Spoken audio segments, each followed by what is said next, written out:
5/13 को पौनःपुनिक दशमिक भग्नांश रे प्रकाश कर। 5/13 को आमे हर को जदि एकक स्थान में न आनिबा ताकू 3 रे गुणन कले आमे पाइबा 5 × 3 डिवाइडेड बाय 13 × 3 ताहा होची 15/39। एठारे हर 39 जार प्रचालक होची 4। वर्तमान लव को लेखि आमे 4 रे गुणन करी याको असीम पौनःपुनिक रे प्रकाश करि परिबा।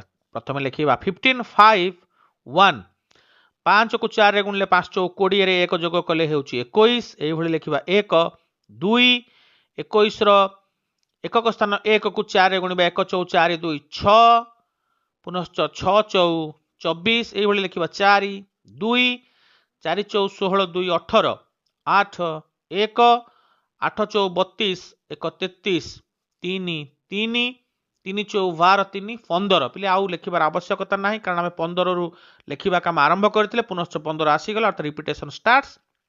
तेणु एठार दशमिक बिंदु देई आमे असीम पौनःपुनिक रूपे ताकू लेखिबा। उत्तर हेबो 0.084615 असीम पौनःपुनिक।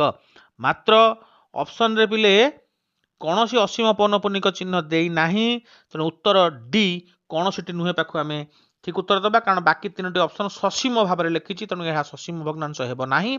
यह असीम पौनःपुनिक हेबो तेणु ऑप्शन डी कौनसीटी नुहे ठीक उत्तर हेबो।